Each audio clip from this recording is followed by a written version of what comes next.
Bonjour à toutes, bonjour à tous, bienvenue à notre nouvel écho du jour. Nous sommes très contents de vous retrouver en cette merveilleuse semaine. Nous croyons par la grâce de Dieu que vous allez bien, que le Seigneur vous garde et vous protège. Au nom de toute l'équipe d'Écho d'en haut, nous vous transmettons le shalom de Dieu. Nous continuons à prier pour vous, à intercéder pour vous, pour que le Seigneur vraiment vous accorde la grâce, nous accorde la grâce d'aller puiser dans la réserve de cette grâce pour pouvoir bâtir des couples vraiment belles, harmonieuses, à son image. Parce que n'oubliez pas, Dieu est le Dieu de toute beauté. Il est splendeur, il est beau. Donc tout ce qu'on fait en son nom, il faut que ça puisse contenir cette dimension-là au nom de Jésus. Nous venons à vous cette semaine, nous démarrons cette semaine avec cette question combien importante. La question est de savoir est-ce qu'on peut tirer profit des conflits. De manière un peu générale, les conflits sont source de séparation, de division, de guerres, des guerres au milieu de nos relations. Est-ce que le conflit est obligé d'en arriver là, à la séparation, à la guerre, à l'animosité, à toutes ces choses qui sont négatives mais vraiment pas du tout constructives? La réponse est non. D'apparence comme ça, c'est vrai que le conflit, quand on parle de conflit, pouf, il y a même une catégorie de personnes. J'aime bien dire, ça c'est des genres de personnes qui n'aiment pas les conflits. Et attention, hein, croyez-moi, moi non plus j'aime pas les conflits. Mais des fois, je vous promets que c'est un passage obligé. Le conflit est un passage obligé. Pourquoi?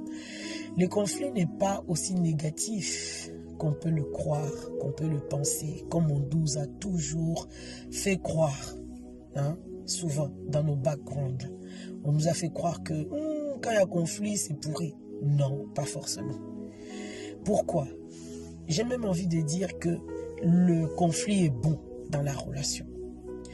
Vous voyez, si vous avez fait un peu de jardinage, ou si vous avez vu des gens faire le jardinage, vous constaterez une chose. Avant de planter, le sol où vous voulez planter ne suffit deux fois pas du tout de mettre les graines qu'on veut planter ou l'arbre qu'on veut planter.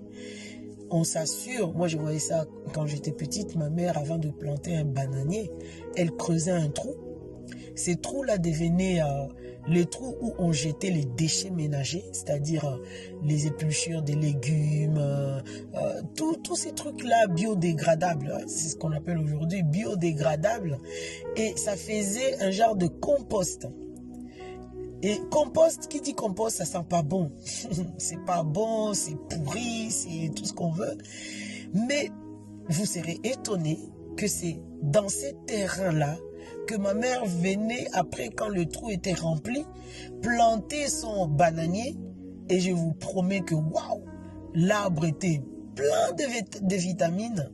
C'était beau à voir. Pourquoi? Parce que tout ce qu'on a dû jeter dedans, ces mixtes-là a créé franchement quelque chose d'extraordinaire, un mélange de vitamines, d'ingrédients et tout, et c'est qui donne en tout cas la vigueur à l'arbre qui est en train de pousser et qui va nous donner demain des fruits. Pour moi, le conflit, c'est exactement ça. Ça sent pas bon, c'est pas agréable, mais ça apporte quelque chose de plus que, au-delà de l'odeur, au-delà de la saleté, au-delà de tout ça, ça apporte quelque chose de négatif si on sait en tirer profit. C'est exactement ça. Le tout est de savoir, est-ce que je sais gérer les conflits? Les livres des proverbes sont remplis de sagesse, de nous montrer comment on doit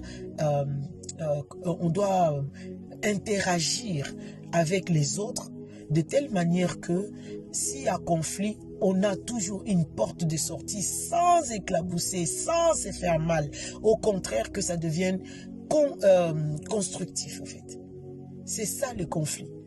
Le conflit n'est pas mauvais en soi. C'est comme la compost dont je viens de vous parler pour l'arbre qui va grandir et qui va nous donner des fruits.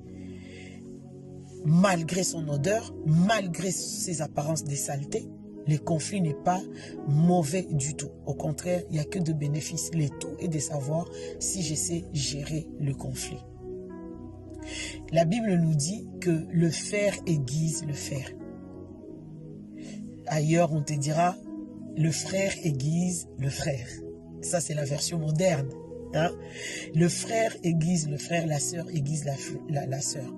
Quand un couteau est aiguisé au contact de l'autre, il y a des étincelles de feu qui sortent.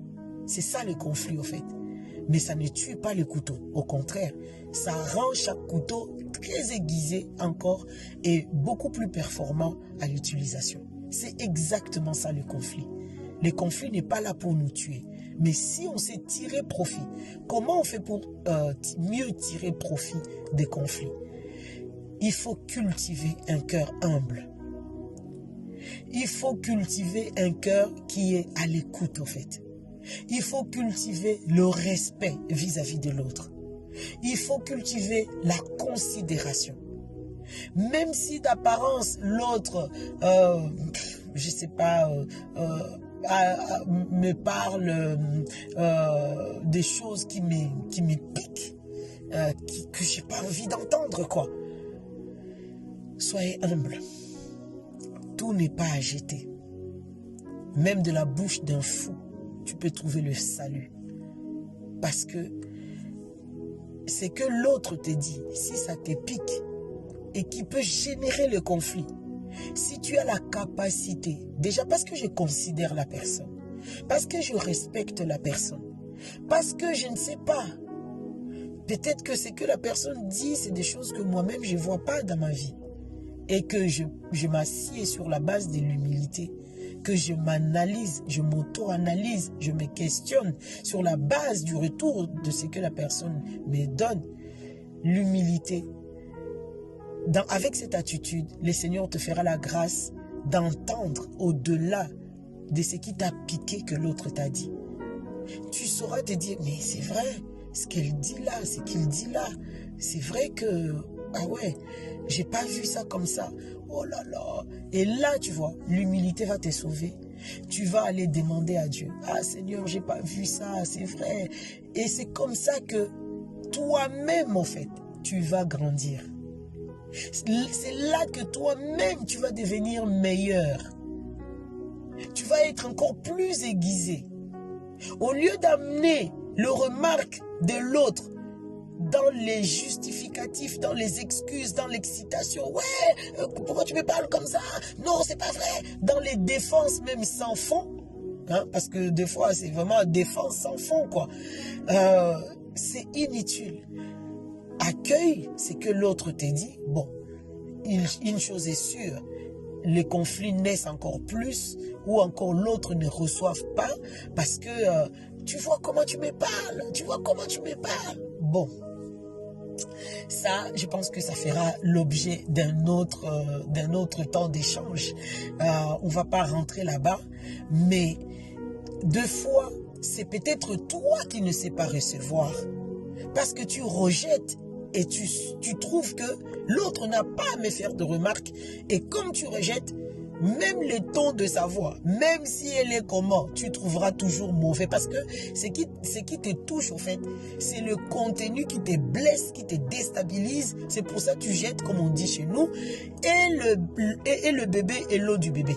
Donc, tu ne veux rien recevoir. Alors, tu vas te cacher derrière. Ah oui, tu vois comment tu me parles. Non. L'humilité va te demander à te détacher ou à séparer soi-disant les tons de la voix de l'autre ou je ne sais pas quoi, et à analyser ce que l'autre t'apporte comme élément pour que tu puisses t'asseoir, réfléchir à la lumière de la parole de Dieu, dans la vérité, pour voir est-ce que ce que la personne dit est vrai ou pas, pour que tu sois aiguisé, que ta beauté soit beaucoup plus éclatante. Mais je refuse pas aussi qu'il y a des cas, franchement, le message est du lié, quoi. Hein? Tu as sûrement raison, mais tu ne sais pas parler.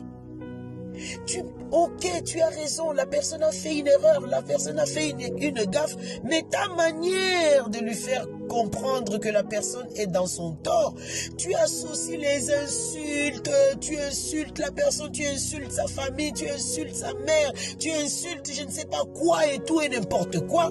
Là, c'est non. Non, non, non. Là, même si tu avais raison, la raison est diluée. La raison n'existe même plus. Mieux vaut te taire. Parce que même s'il faut faire une remarque, surtout si c'est une remarque qui est très, vous voyez, non, délicate, hein, pour la personne, arrondis tes angles, mets tes gants, attends le bon moment, que la personne soit vraiment prête à écouter au fait. On ne parle pas n'importe quand, n'importe comment non plus. Il faut, parce que pour toi, l'essentiel, c'est de gagner la personne afin que la personne puisse recevoir ton message, pour que la personne puisse travailler et devenir encore plus beau, plus belle, encore plus à l'image de Dieu. Donc, c'est une grande responsabilité que de faire remonter une information ou une remarque à l'autre pour que l'autre puisse se corriger. Maintenant, la manière que tu vas le faire importe beaucoup. Donc, ne tombe pas dans le piège. Et c'est là que ça génère un conflit. Des fois, le conflit va partir de là. On ne sait même plus par où on a commencé.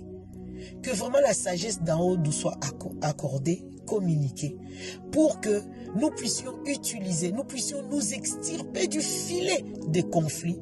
Et si jamais il y a conflit, c'est-à-dire résistance, ça veut dire qu'il y a des choses à corriger et que l'humilité soit notre partage pour que nous puissions corriger toutes ces choses-là dans la paix, dans la joie. Avalons notre salive, sachant que les étincelles qui ont sorti, après, je serai aiguisé, je serai performant. Que le Seigneur vous bénisse, que le Seigneur nous bénisse et à très très bientôt pour notre prochain écho au nom de Jésus. Amen.